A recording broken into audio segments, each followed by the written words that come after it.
उसने कहा, मैंने तुमसे कहा था ना कि तुम मेरे साथ सब्र नहीं कर सकते।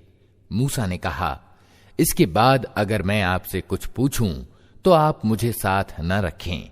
लीजिए, अब तो मेरी ओर से आपको उज्र मिल गया। फिर वे आगे चले, यहां तक कि एक बस्ती में पहुंचे और वहां के लोगों से खाना मांगा, मगर उन्होंने उन दोनों की मेहमान नवाजी से इनकार कर दिया। वहां उन्होंने एक दीवार देखी जो गिरने ही वाली थी। उस व्यक्ति ने उस दीवार को फिर सीधी खड़ी कर दिया। मूसा ने कहा, अगर आप चाहते तो इस काम की मजदूरी ले सकते थे। उसने कहा, बस मेरा तुम्हारा साथ खत्म हुआ। अब मैं तुम्हें उन बातों की वास्तविकता बताता हूं जिन पर तुम सब्र से काम न ले सके। उस नौका का मामला ये है कि वो कुछ निर्धन आदमियों की थी जो दरिया में मेहनत मजदूरी करते थे। मैंने चाहा कि उसे ऐबदार कर दूं, क्योंकि आगे एक ऐसे बादशाह का इलाका था जो हर नौका को जबरदस्ती छीन लेता था। रहा वो लड़का तो उसके माँ बाप ईमान वाले थे। हमें खटका हुआ कि ये लड़का अपनी सरकशी और कुफ्र से उनको तंग करेगा, इसलिए हमने चाहा कि उनका रब उसके बदले उनको ऐसी संतान दे जो आचरण में भी उससे अच्छी हो और जिससे नाते रिश्ते का हक अदा करने की भी ज्यादा उम्मीद हो। और इस दीवार का मामला ये है कि ये दो अनाथ लड़कों की है जो इस शहर में रहते हैं। इस दीवार के नीचे इन बच्चों के लिए एक खजाना गड़ा है और इनका बाप एक नेक आदमी था। इसलिए तुम्हारे रब ने चाहा कि ये दोनों बच्चे बालिग हों और अपना खजाना निकाल लें। ये तुम्हारे रब की दयालुता के आधार पर किया गया है। मैंने कुछ अपने अधिकार से नहीं कर दिया है। ये है वास्तविकता उन बातों की जिन पर तुम सब्र से काम न ले सके। और ए नबी, ये लोग तुमसे जुल्करनैन के बारे में पूछते हैं। इनसे कहो, मैं उसका कुछ हाल तुमको सुनाता हूं। हमने उसको जमीन में प्रभुत्व प्रदान कर रखा था और उसे हर तरह के साधन दिए थे। उसने पहले पश्चिम की ओर एक मुहिम की तैयारी की, यहां तक कि जब वो सूर्यास्त की सीमा तक पहुंचा तो उसने सूरज को एक काले पानी में डूबते देखा और वहां उसे एक कौम मिली। हमने कहा, ए जुल्करनैन, तुझे ये सामर्थ्य भी प्राप्त है कि उनको तकलीफ पहुंचाए और ये भी कि उनके साथ अच्छी नीति अपनाए। उसने कहा, जो उनमें से जुल्म करेगा उसे हम सजा देंगे, फिर वो अपने रब की ओर पलटाया जाएगा और वो उसे और ज्यादा भारी अजाब देगा। और जो उनमें से ईमान लाएगा और अच्छा कर्म करेगा उसके लिए अच्छा बदला है और हम उसको नर्म आदेश देंगे। फिर उसने एक दूसरी मुहिम की तैयारी की, यहां तक कि सूर्योदय की सीमा तक जा पहुंचा। वहां उसने देखा कि सूरज एक ऐसी कौम पर उदय हो रहा है जिनके लिए धूप से बचने की कोई व्यवस्था हमने नहीं की है। ये हाल था उनका, और जुल्करनैन के पास जो कुछ था उसे हम जानते थे। फिर उसने एक और मुहिम का आयोजन किया, यहां तक कि जब दो पहाड़ों के बीच पहुंचा तो उसे उनके पास एक कौम मिली जो मुश्किल ही से कोई बात समझती थी। उन लोगों ने कहा, ए जुल्करनैन, याजूज और माजूज इस भूभाग में फसाद फैलाते हैं, तो क्या हम तुझे कोई टैक्स इस काम के लिए दें कि तू हमारे और उनके बीच एक बंद बना दे। उसने कहा, जो कुछ मेरे रब ने मुझे दे रखा है वो बहुत है, तुम बस मेहनत से मेरी मदद करो, मैं तुम्हारे और उनके बीच बंद बनाए देता हूं। मुझे लोहे की चादरें ला दो। आखिर जब दोनों पहाड़ों के बीच के खाली स्थान को उसने पाट दिया तो लोगों से कहा कि अब आग दहकाओ। यहां तक कि जब ये लोहे की दीवार बिल्कुल आग की तरह लाल कर दी तो उसने कहा, लाओ अब मैं इस पर पिघला हुआ तांबा उड़ेलूंगा। ये बंद ऐसा था कि याजूज और माजूज इस पर चढ़कर भी नहीं आ सकते थे, और इसमें नकब यानी सेंध लगाना उनके लिए और भी कठिन था।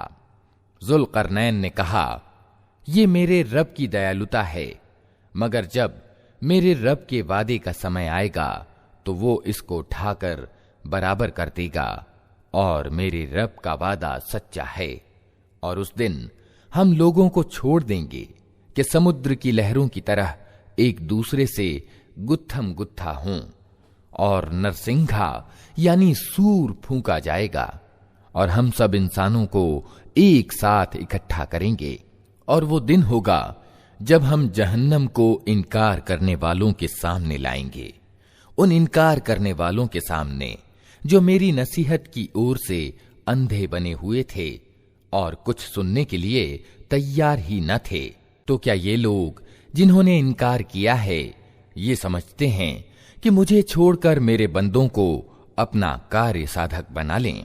हमने ऐसे अधर्मियों की मेहमानी के लिए जहन्नम तैयार कर रखी है। ऐ नबी, उनसे कहो, क्या हम तुम्हें बताएं कि अपने कर्मों में सबसे ज्यादा असफल और अप्राप्त लोग कौन हैं? वे कि दुनिया की जिंदगी में जिनकी सारी कोशिश सीधे मार्ग से भटकी रही और वे समझते रहे कि वे सब कुछ ठीक कर रहे हैं। ये वे लोग हैं जिन्होंने अपने रब की आयतों को मानने से इनकार किया और उसके सामने पेशी का यकीन न किया, इसलिए उनके सारे कर्म अकारत हो गए। क़यामत के दिन हम उन्हें कोई वजन न देंगे, उनका बदला जहन्नम है, उस इनकार के बदले में जो उन्होंने किया और उस मजाक के बदले में जो मेरी आयतों और मेरे रसूलों के साथ करते रहे। अलबत्ता वे लोग जो ईमान लाए और जिन्होंने अच्छे कर्म किए, उनके आतिथ्य के लिए फिरदौस के बाग होंगे जिनमें वे हमेशा रहेंगे और कभी उस जगह से निकलकर कहीं जाने को उनका जी न चाहेगा। ऐ नबी, कहो कि अगर समुद्र मेरे रब की बातें लिखने के लिए रोशनाई बन जाए तो वो खत्म हो जाए, मगर मेरे रब की बातें खत्म ना हों, बल्कि अगर उतनी ही रोशनाई हम और ले आएं तो वो भी काफी ना हो सके। ऐ नबी, कहो कि मैं तो एक मनुष्य हूं तुम ही जैसा, मेरी ओर प्रकाशना की जाती है कि तुम्हारा इलाह यानी पूज्य प्रभु बस एक ही इलाह है। अतः जो कोई अपने रब से मिलने की उम्मीद रखता हो उसे चाहिए कि नेक कर्म करे और बंदगी में अपने रब के साथ किसी और को सम्मिलित ना करे। अल्लाह के नाम से जो बड़ा ही मेहरबान और रहम करने वाला है। काफ हा या ऐन साद। वर्णन है उस दयालुता का जो तेरे रब ने अपने बंदे जकरिया पर दर्शाई थी, जबकि उसने अपने रब को चुपके चुपके पुकारा। उसने निवेदन किया, ऐ पालनहार, मेरी हड्डियां तक घुल गई हैं और सिर बुढ़ापे से भड़क उठा है। ऐ पालनहार, मैं कभी तुझसे दुआ मांगकर असफल नहीं रहा। मुझे अपने पीछे अपने भाई बंधुओं की बुराइयों का डर है और मेरी बीवी बांझ है। तू मुझे अपने विशेष अनुग्रह से एक उत्तराधिकारी प्रदान कर दे जो मेरा उत्तराधिकारी भी हो और याकूब के कुल का भी उत्तराधिकारी हो। और ऐ पालनहार, उसको एक प्रिय इंसान बना। जवाब दिया गया, ऐ जकरिया, हम तुझे एक लड़के की खुशखबरी देते हैं जिसका नाम यहया होगा। हमने इस नाम का कोई आदमी इससे पहले पैदा नहीं किया। निवेदन किया, पालनहार, भला मेरे यहां कैसे बेटा होगा जबकि मेरी बीवी बांझ है और मैं बूढ़ा होकर सूख चुका हूं। जवाब मिला, ऐसा ही होगा। तेरा रब कहता है कि ये तो मेरे लिए एक तनिक सी बात है। आखिर इससे पहले मैं तुझे पैदा कर चुका हूं जबकि तू कोई चीज न था। जकरिया ने कहा, पालनहार, मेरे लिए कोई निशानी निश्चित कर दे। कहा, तेरे लिए निशानी ये है कि तू लगातार 3 दिन लोगों से बात न कर सके। अतः वो मेहराब से निकलकर अपनी कौम के लोगों के सामने आया और उसने इशारे से उनको आदेश दिया कि सुबह और शाम तस्बीह करो। ए यहया, किताब को मजबूत थाम ले। हमने उसे बचपन ही में निर्णय शक्ति प्रदान की और अपनी ओर से उसको विनम्रता और पवित्रता प्रदान की, और वो बड़ा परहेजगार और अपने माँ बाप का हक पहचानने वाला था। वो जाबिर यानी सरकश न था और न अवज्ञाकारी। सलाम उस पर जिस दिन की वो पैदा हुआ और जिस दिन वो मरे और जिस दिन वो जिंदा करके उठाया जाए। और ए नबी, इस किताब में मरियम का हाल बयान करो जबकि वो अपने लोगों से अलग होकर पूर्व की ओर एकांतवासी हो गई थी और पर्दा डालकर उनसे छिप बैठी थी। इस हालत में हमने उसके पास अपनी एक आत्मा को अर्थात फरिश्ते को भेजा और वो उसके सामने एक पूरे इंसान के रूप में प्रकट हो गया। मरियम यकायक बोल उठी कि अगर तू अल्लाह से डरने वाला कोई आदमी है तो मैं तुझसे रहम करने वाले अल्लाह की पनाह मांगती हूं। उसने कहा, मैं तो तेरे रब का भेजा हुआ हूं और इसलिए भेजा गया हूं कि तुझे एक पवित्र लड़का दूं। मरियम ने कहा, मेरे यहां कैसे लड़का होगा जबकि मुझे किसी मर्द ने छुआ तक नहीं है और मैं कोई बदकार औरत नहीं हूं। फरिश्ते ने कहा, ऐसा ही होगा। तेरा रब कहता है कि ऐसा करना मेरे लिए बहुत आसान है और हम ये इसलिए करेंगे कि उस लड़के को लोगों के लिए एक निशानी बनाएं और अपनी ओर से एक दयालुता, और ये काम होकर रहना है। मरियम को गर्भ रह गया और वो उस गर्भ को लिए हुए एक दूर के स्थान पर चली गई। फिर प्रसव पीड़ा ने उसे एक खजूर के पेड़ के नीचे पहुंचा दिया। वो कहने लगी, क्या ही अच्छा होता कि मैं इससे पहले ही मर जाती और मेरा नामो निशान न रहता। फरिश्ते ने पायती से उसको पुकार कर कहा, गम न कर, तेरे रब ने तेरे नीचे एक स्रोत बहा दिया है और तू तनिक इस पेड़ के तने को हिला, तेरे ऊपर रस भरी ताजा खजूरें टपक पड़ेंगी। अतः तू खा और पी और अपनी आंखें ठंडी कर। फिर अगर कोई आदमी तुझे दिखाई दे तो उससे कह दे कि मैंने रहमान यानी करुणामय के लिए रोजे की मन्नत मानी है, इसलिए आज मैं किसी से न बोलूंगी। फिर वो उस बच्चे को लिए हुए अपनी कौम में आई। लोग कहने लगे, ए मरियम, ये तो तूने बड़ा पाप कर डाला। ए हारून की बहन, न तेरा बाप कोई बुरा आदमी था और न तेरी मां ही कोई बदकार औरत थी। मरियम ने बच्चे की ओर इशारा कर दिया। लोगों ने कहा, हम इससे क्या बात करें जो पालने में पड़ा हुआ एक बच्चा है। बच्चा बोल उठा, मैं अल्लाह का बंदा हूं। उसने मुझे किताब दी और नबी बनाया और बरकत वाला किया। जहां भी मैं रहूं और नमाज और ज़कात की पाबंदी का हुक्म दिया जब तक मैं जिंदा रहूं, और अपनी मां का हक अदा करने वाला बनाया और मुझको जालिम और अत्याचारी नहीं बनाया। सलाम है मुझ पर जबकि मैं पैदा हुआ और जबकि मैं मरूं और जबकि जिंदा करके उठाया जाऊं। ये है मरियम का बेटा ईसा, और ये है उसके बारे में सच्ची बात जिसमें लोग शक कर रहे हैं। अल्लाह का ये काम नहीं कि वो किसी को अपना बेटा बनाए। वो पवित्र जात है। वो जब किसी बात का निर्णय करता है तो कहता है कि हो जा, और बस वो हो जाती है। और ईसा ने कहा था कि अल्लाह मेरा रब भी है और तुम्हारा रब भी, अतः तुम उसी की बंदगी करो, यही सीधा मार्ग है। मगर फिर विभिन्न गिरोह परस्पर विभेद करने लगे।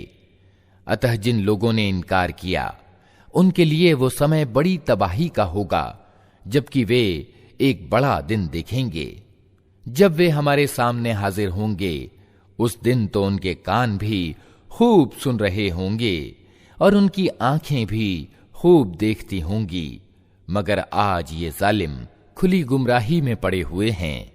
ऐ नबी, इस हालत में जबकि ये लोग बेसुध हैं और ईमान नहीं ला रहे हैं, उन्हें उस दिन से डरा दो जबकि फैसला कर दिया जाएगा और पछतावे के सिवा कोई उपाय न होगा।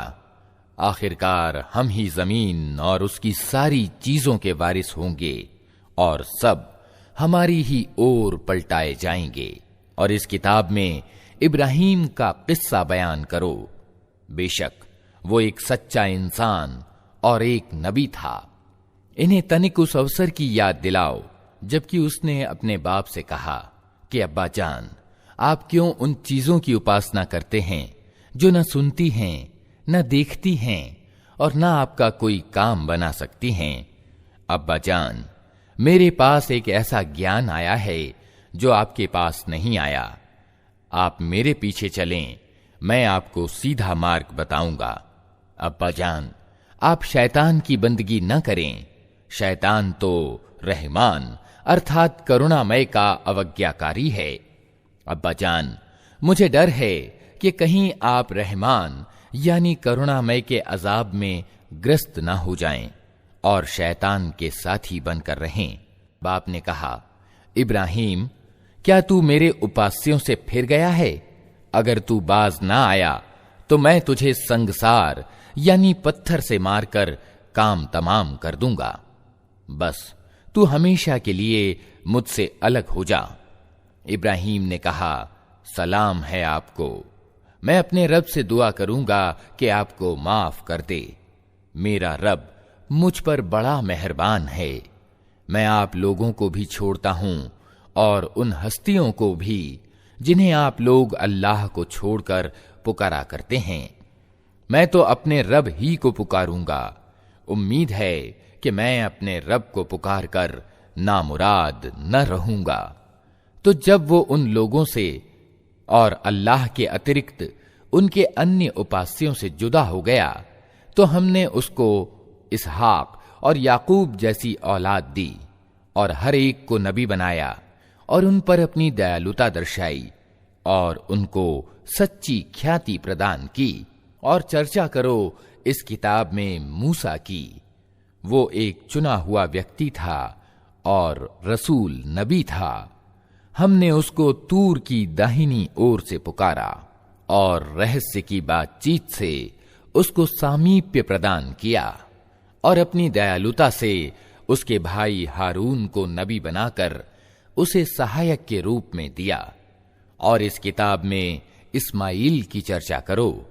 वो वादे का सच्चा था और रसूल नबी था। वो अपने घर वालों को नमाज और ज़कात का हुक्म देता था और अपने रब की दृष्टि में एक पसंदीदा इंसान था। और इस किताब में इदरीस की चर्चा करो। वो एक सत्यवादी मनुष्य और एक नबी था और उसे हमने उच्च स्थान पर उठाया था। ये वे पैगंबर हैं जो अल्लाह के कृपा पात्र हुए आदम की संतान में से और उन लोगों की नस्ल से जिन्हें हमने नूह के साथ नाव में सवार किया था, और इब्राहीम की नस्ल से और इसराइल की नस्ल से। और ये उन लोगों में से थे जिनको हमने मार्ग दिखाया और चुन लिया। उनका हाल ये था कि जब रहमान यानी करुणामय की आयतें उनको सुनाई जाती तो रोते हुए सजदे में गिर जाते थे। फिर उनके बाद वे बुरे लोग उनके उत्तराधिकारी हुए जिन्होंने नमाज को गवाया और मन की इच्छाओं के पीछे चले। अतः करीब है कि गुमराही के परिणाम का उन्हें सामना करना पड़े। अलबत्ता जो तौबा कर लें और ईमान ले आएं और अच्छा काम करें, वे जन्नत में प्रवेश करेंगे और उनका तनिक भी हक मारा न जाएगा। उनके लिए हमेशा रहने वाली जन्नतें हैं जिनका रहमान यानी करुणा मैंने अपने बंदों से परोक्षतः वादा कर रखा है और निश्चय ही ये वादा पूरा होकर रहना है। वहां वे कोई व्यर्थ बात न सुनेंगे, जो कुछ भी सुनेंगे ठीक ही सुनेंगे, और उनकी रोजी उन्हें निरंतर सुबह और शाम मिलती रहेगी। यह है वो जन्नत जिसका वारिस हम अपने बंदों में से उसको बनाएंगे जो संयमी यानी परहेजगार रहा है। ऐ नबी, हम तुम्हारे रब की आज्ञा के बिना नहीं उतरा करते। जो कुछ हमारे आगे है और जो कुछ पीछे है और जो कुछ उसके बीच है, हर चीज का मालिक वही है, और तुम्हारा रब भूलने वाला नहीं है। वो रब है आसमानों का और जमीन का और उन सारी चीजों का जो आसमानों और जमीन के बीच में हैं। अतः तुम उसकी बंदगी करो और उसी की बंदगी पर जमे रहो। क्या है कोई हस्ती तुम्हारे ज्ञान में उसके समकक्ष? इंसान कहता है, क्या वास्तव में जब मैं मर चुकूंगा तो फिर जिंदा करके निकाल लाया जाऊंगा? क्या इंसान को याद नहीं आता कि हम पहले उसको पैदा कर चुके हैं जबकि वो कुछ भी न था? तेरे रब की कसम, हम जरूर इन सब को और इनके साथ शैतानों को भी घेर लाएंगे, फिर जहन्नम के चारों ओर लाकर इन्हें घुटनों के बल गिरा देंगे। फिर हर गिरोह में से हर उस व्यक्ति को छांट लेंगे जो रहमान यानी करुणामय के मुकाबले में ज्यादा सरकश बना हुआ था। फिर ये हम जानते हैं कि उनमें से कौन सबसे बढ़कर जहन्नम में झोंके जाने के योग्य है। तुम में से कोई ऐसा नहीं है जिसे जहन्नम पर पहुंचना न हो। ये तो एक निश्चित बात है जिसे पूरा करना तेरे रब के जिम्मे है। फिर हम उन लोगों को बचा लेंगे जो संसार में डर रखने वाले थे, और जालिमों को उसी में गिरा हुआ छोड़ देंगे। इन लोगों को जब हमारी खुली खुली आयतें सुनाई जाती हैं तो इनकार करने वाले ईमान लाने वालों से कहते हैं, बताओ हम दोनों गिरोहों में से कौन अच्छी हालत में है और किसकी मजलिसें ज्यादा शानदार हैं। हालांकि इनसे पहले हम कितनी ही ऐसी कौमों को तबाह कर चुके हैं जो इनसे ज्यादा सरो सामान रखती थीं और जाहिरी शान शौकत में इनसे बढ़ी हुई थीं। इनसे कहो, जो व्यक्ति गुमराही में ग्रस्त होता है उसे रहमान ढील दिया करता है, यहां तक कि जब ऐसे लोग वो चीज देख लेते हैं जिसका उनसे वादा किया गया है, चाहे वो अल्लाह का अजाब हो या क़यामत की घड़ी, तब उन्हें मालूम हो जाता है कि किसका हाल खराब है और किसका जत्था कमजोर। इसके विपरीत जो लोग सीधा मार्ग अपनाते हैं, अल्लाह उनको सीधा मार्ग चलने के सिलसिले में उन्नति प्रदान करता है, और बाकी रह जाने वाली नेकियां ही तेरे रब के निकट कर्म फल और परिणाम की दृष्टि से उत्तम हैं। फिर तूने देखा उस व्यक्ति को जो हमारी आयतों को मानने से इनकार करता है और कहता है कि मुझे तो धन और संतान दी ही जाती रहेगी। क्या उसे गैब का पता चल गया है या उसने रहमान यानी करुणामय से कोई प्रतिज्ञा करा ली है? हरगिज नहीं। जो कुछ ये बकता है उसे हम लिख लेंगे और इसके लिए सजा में और ज्यादा इजाफा करेंगे। जिस सरो सामान और सेना की ये बात कर रहा है वो सब हमारे पास रह जाएगी और ये अकेला हमारे सामने हाजिर होगा। इन लोगों ने अल्लाह को छोड़कर अपने कुछ उपास्य यानी पूज्य प्रभु बना रखे हैं कि वे इनके पृष्ठपोषक होंगे। कोई पृष्ठपोषक न होगा। वे सब इनकी उपासना का इनकार करेंगे और उल्टे इनके विरोधी बन जाएंगे। क्या तुम देखते नहीं कि हमने सत्य का इनकार करने वालों पर शैतानों को छोड़ रखा है, जो उन्हें खूब खूब सत्य के विरोध पर उकसा रहे हैं। अच्छा, तो अब इन पर अजाब उतारने के लिए विकल न हो। हम इनके दिन गिन रहे हैं। वो दिन आने वाला है जब डर रखने वाले लोगों को हम मेहमानों की तरह रहमान यानी करुणामय की सेवा में पेश करेंगे और अपराधियों को प्यासे जानवरों की तरह जहन्नम की ओर हाँक ले जाएंगे। उस समय लोग कोई सिफारिश न ला सकेंगे सिवाय उसके जिसने रहमान यानी करुणामय के यहां से परवाना हासिल कर लिया हो। वे कहते हैं कि रहमान यानी करुणामय ने किसी को बेटा बनाया है। बड़ी ही अनर्गल बात है जो तुम लोग घड़ लाए हो। करीब है कि आसमान फट पड़े, जमीन फट जाए और पहाड़ गिर जाएं, इस बात पर कि लोगों ने रहमान यानी करुणामय के लिए संतान होने का दावा किया। रहमान यानी करुणामय की प्रतिष्ठा के प्रतिकूल है कि वो किसी को अपना बेटा बनाए। जमीन और आसमानों में जो भी हैं, सब उसकी सेवा में बंदों की हैसियत से पेश होने वाले हैं। सबको वो अपने घेरे में लिए हुए है और उसने उनको गिन रखा है। सब क़यामत के दिन अकेले अकेले उसके सामने हाजिर होंगे। यकीनन जो लोग ईमान ले आए हैं और अच्छे काम कर रहे हैं, जल्द ही रहमान यानी करुणामय उनके लिए दिलों में मोहब्बत पैदा कर देगा। अतः ए नबी, इस वाणी को हमने सरल करके तुम्हारी भाषा में इसीलिए उतारा है कि तुम परहेजगारों को खुशखबरी दे दो और हठधर्म लोगों को डरा दो। इनसे पहले हम कितनी ही कौमों को तबाह कर चुके हैं, फिर आज कहीं तुम उनका निशान पाते हो या उनकी भनक भी कहीं सुनाई देती है? कहीं सुनाई देती है? कहीं सुनाई देती है? कहीं सुनाई देती है? अल्लाह के नाम से जो बड़ा ही मेहरबान और रहम करने वाला है। ताहा, हमने ये कुरान तुम पर इसलिए अवतरित नहीं किया है कि तुम मुसीबत में पड़ जाओ। ये तो एक याद दहानी है हर इस व्यक्ति के लिए जो डरे। उतारा गया है उस सत्ता की ओर से जिसने पैदा किया है जमीन को और बुलंद आसमानों को। वो करुणामय स्वामी जगत के राज्य सिंहासन पर विराजमान है। मालिक है उन सब चीजों का जो आसमानों और जमीन में हैं और जो जमीन और आसमान के बीच हैं और जो मिट्टी के नीचे हैं। तुम चाहे अपनी बात पुकार कर कहो, वो तो चुपके से कही हुई बात बल्कि उससे बढ़कर छिपी बात भी जानता है। वो अल्लाह है, उसके सिवा कोई पूज्य नहीं, उसके लिए सर्वोत्तम नाम है।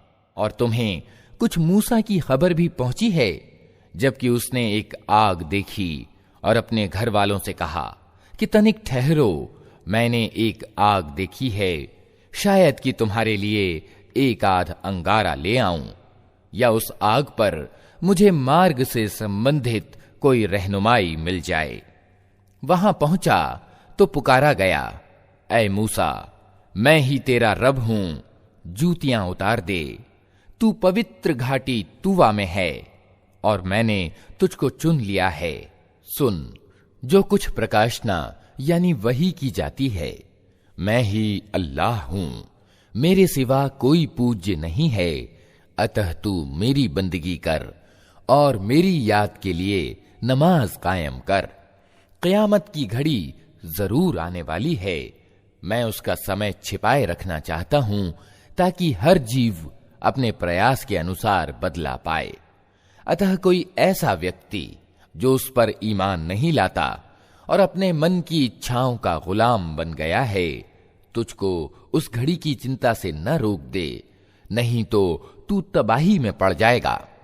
और ऐ मूसा, ये तेरे हाथ में क्या है?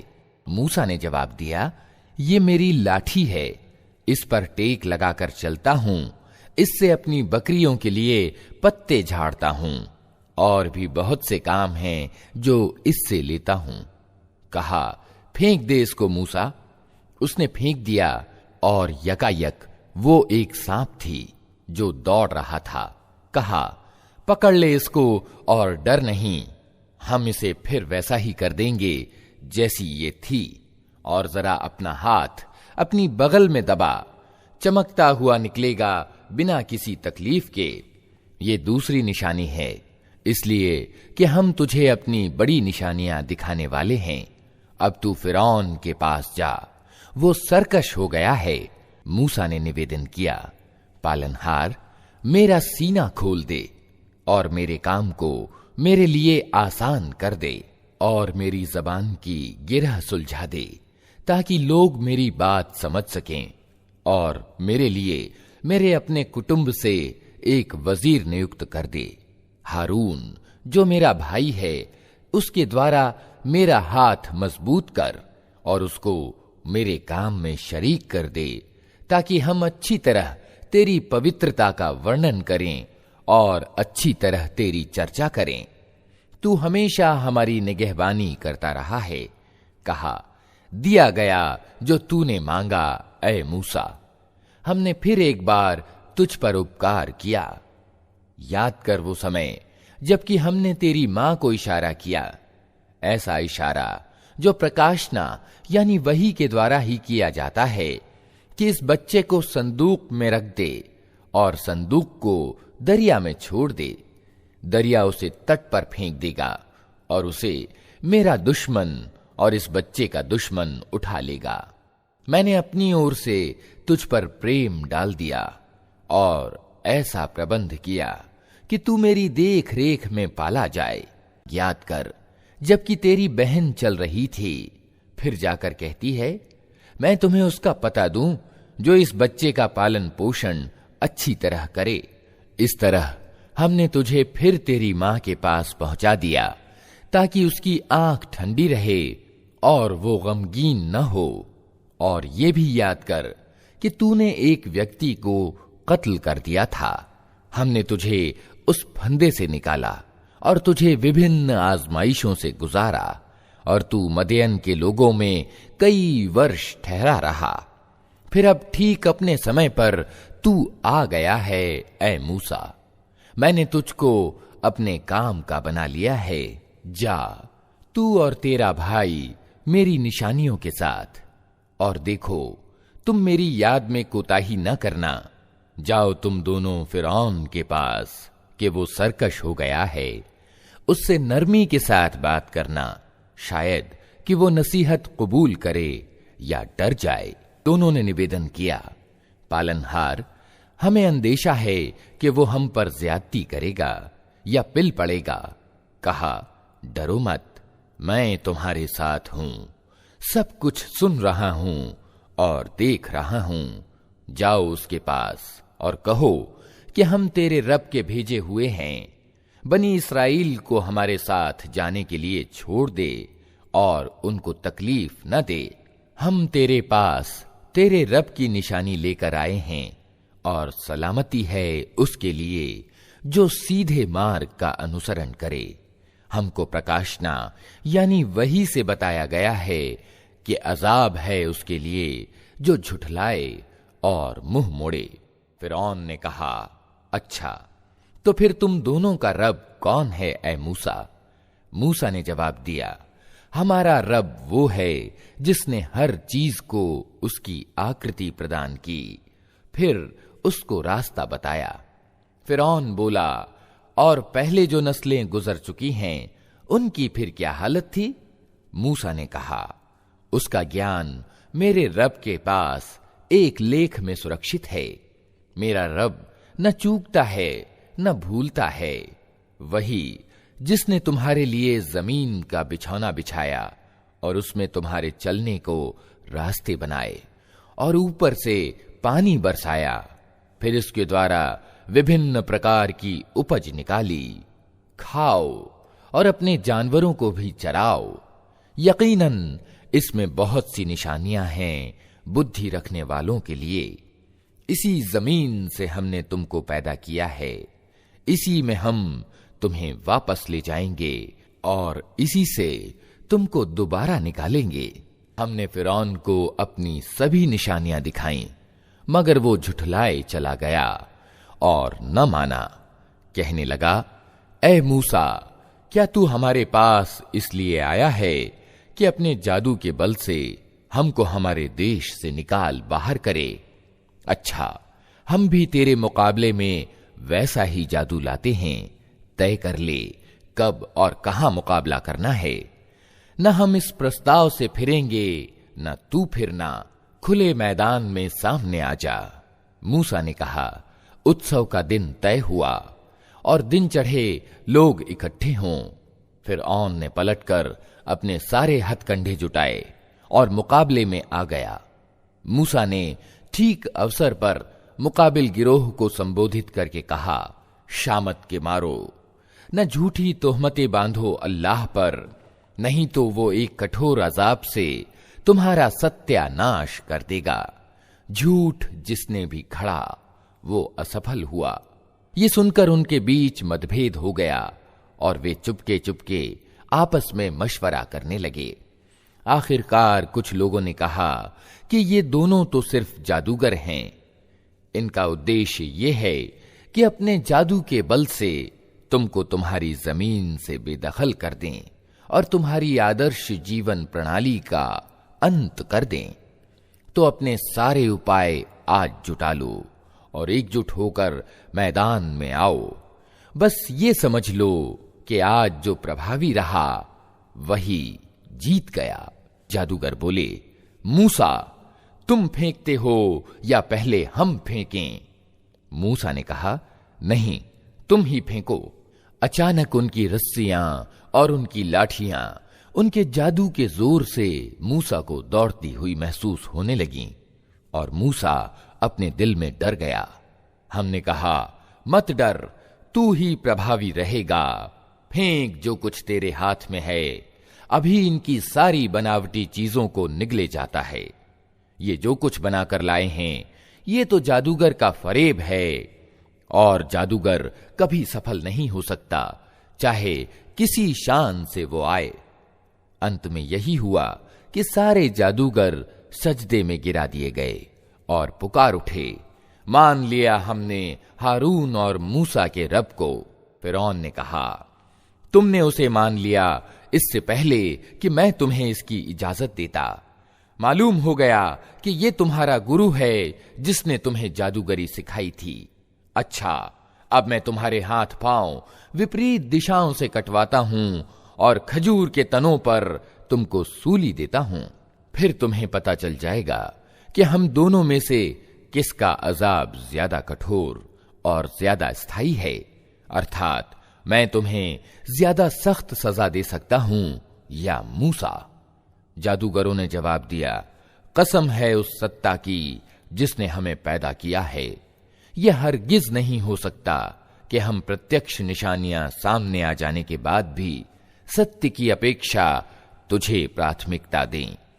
तू जो कुछ करना चाहे कर ले। तू ज्यादा से ज्यादा बस इसी दुनिया की जिंदगी का फैसला कर सकता है। हम तो अपने रब पर ईमान ले आए ताकि वो हमारी खताओं को माफ कर दे और इस जादूगरी से जिस पर तूने हमें मजबूर किया था माफ कर दे।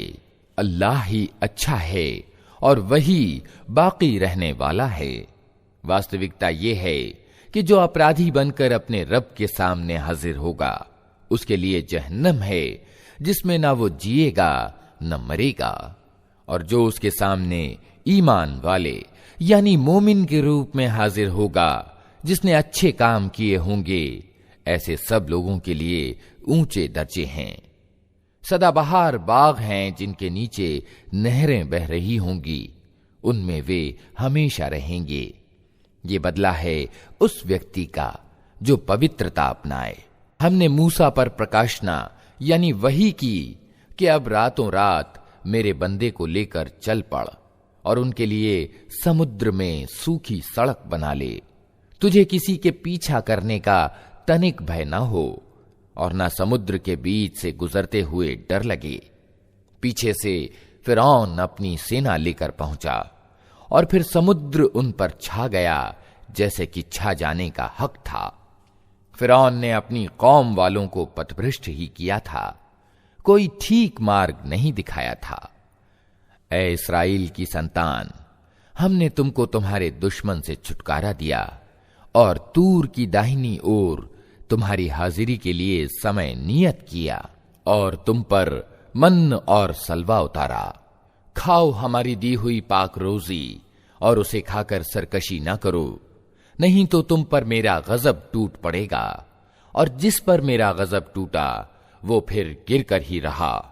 अलबत्ता जो तौबा कर ले और ईमान लाए और अच्छे कर्म करे, फिर सीधा चलता रहे, उसके लिए मैं बहुत माफ करने वाला हूं। और क्या चीज तुम्हें अपनी कौम वालों से पहले ले आई मूसा? उसने निवेदन किया, वे बस मेरे पीछे आ ही रहे हैं, मैं जल्दी करके तेरी सेवा में आ गया हूं, ऐ मेरे रब, ताकि तू मुझसे खुश हो जाए। कहा, अच्छा तो सुनो, हमने तुम्हारे पीछे तुम्हारी कौम को आजमाइश में डाल दिया और सामिरी ने उन्हें पथभ्रष्ट कर डाला। मूसा बहुत ही गुस्से और दुख की दशा में अपनी कौम की ओर पलटा। जाकर उसने कहा, ऐ मेरी कौम के लोगों, क्या तुम्हारे रब ने तुमसे अच्छे वादे नहीं किए थे? क्या तुम्हें दिन लग गए हैं? या तुम अपने रब का गजब ही अपने ऊपर लाना चाहते थे कि तुमने मुझसे वादा खिलाफी की? उन्होंने उत्तर दिया, हमने आपसे वादा खिलाफी कुछ अपने अधिकार से नहीं की।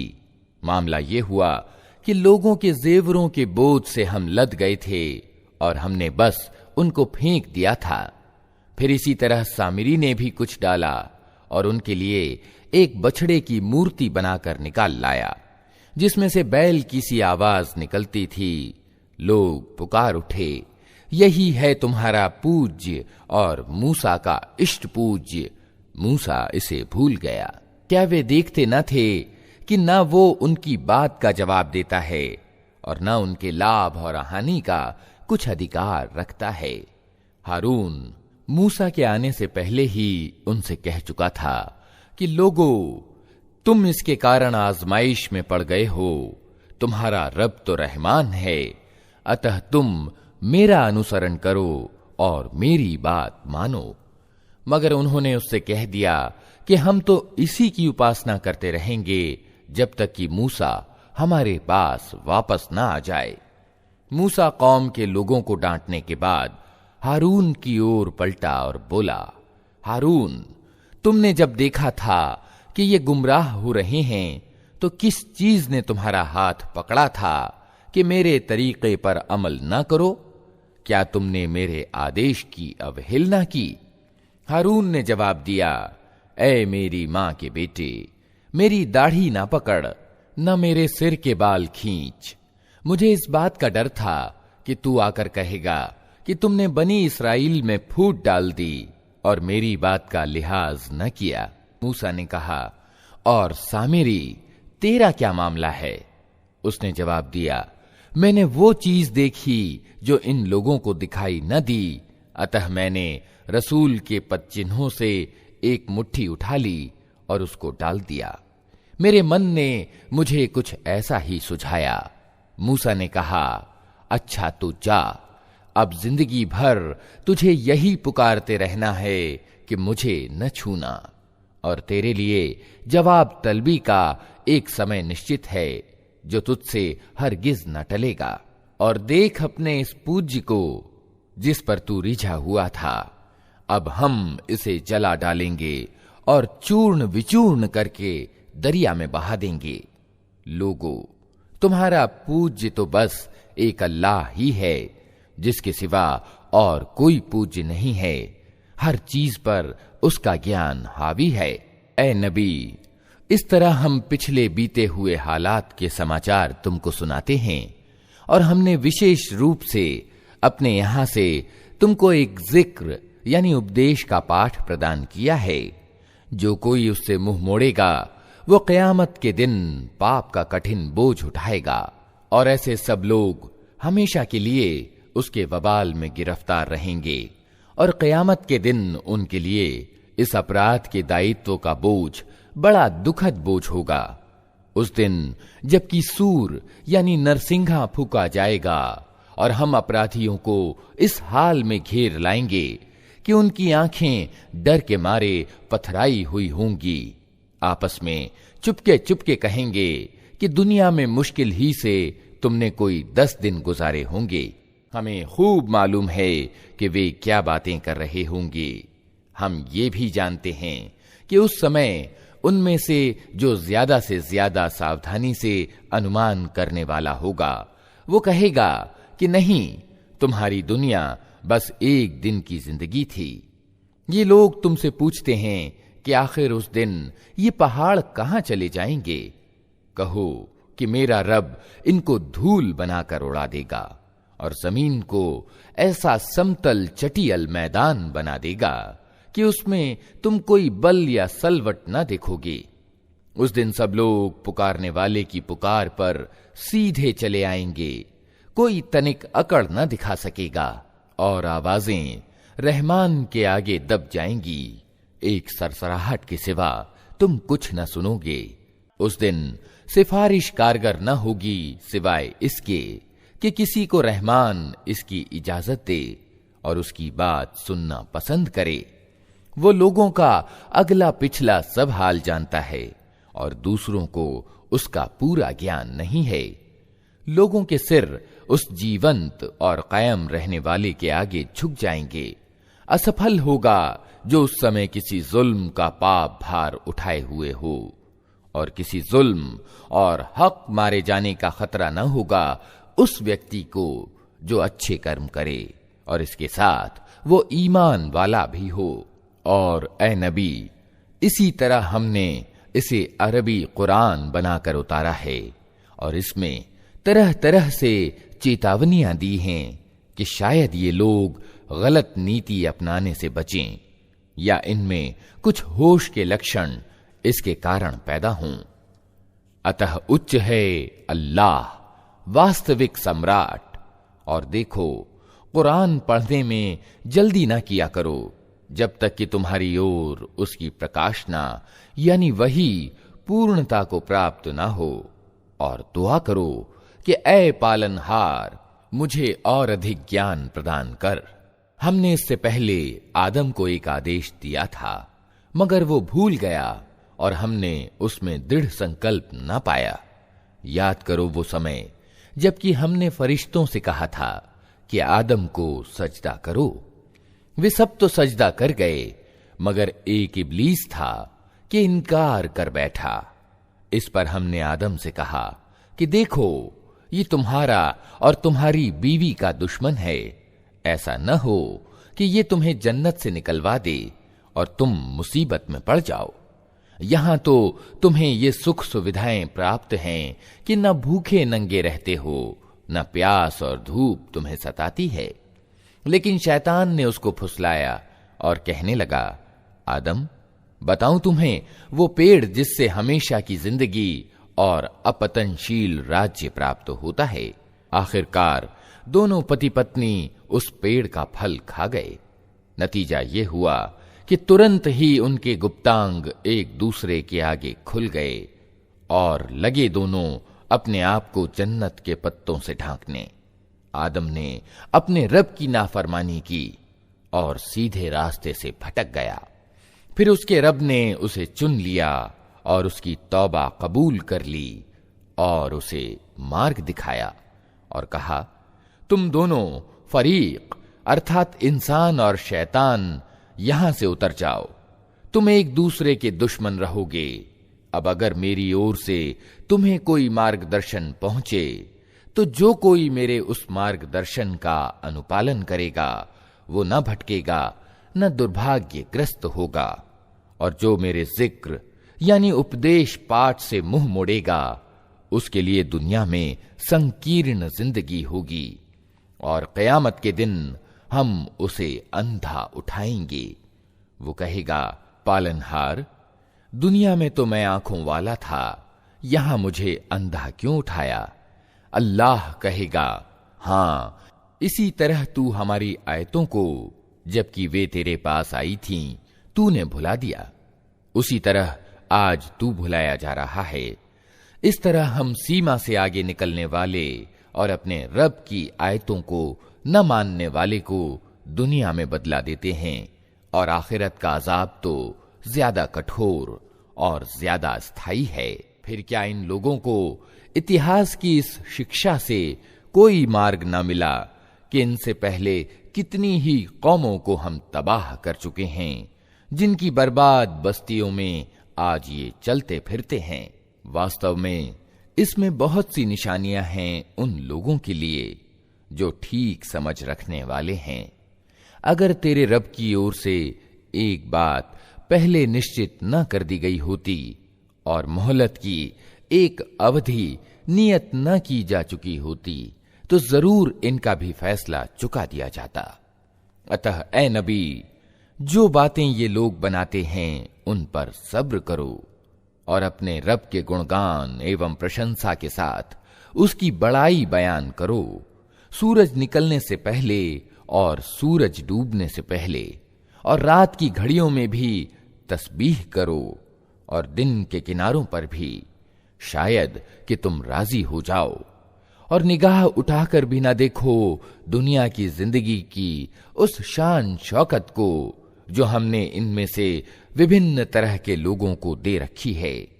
वो तो हमने उन्हें आजमाइश में डालने के लिए दी है, और तेरे रब की दी हुई हलाल रोजी ही ज्यादा अच्छी और ज्यादा स्थायी है। अपने घर वालों को नमाज के लिए कहो और खुद भी उसके पाबंद रहो। हम तुमसे कोई रोजी नहीं चाहते, रोजी तो हम ही तुम्हें दे रहे हैं, और परिणाम की भलाई धर्म परायणता यानी तकवा ही के लिए है। वे कहते हैं कि ये व्यक्ति अपने रब की ओर से कोई निशानी यानी चमत्कार क्यों नहीं लाता, और क्या उनके पास अगली पुस्तकों यानी सहीफों की समस्त शिक्षाओं का स्पष्ट बयान नहीं आ गया। अगर हम उसके आने से पहले इनको किसी अजाब से तबाह कर देते तो फिर यही लोग कहते कि ऐ हमारे रब, तूने हमारे पास कोई रसूल क्यों न भेजा कि अपमानित और तिरस्कृत होने से पहले ही हम तेरी आयतों का अनुपालन कर लेते। ऐ नबी, उनसे कहो हर एक अंजाम के इंतजार में है, अतः अब इंतजार करो, जल्द ही तुम्हें मालूम हो जाएगा कि कौन सीधे मार्ग पर चलने वाले हैं और कौन मार्ग पाए हुए हैं।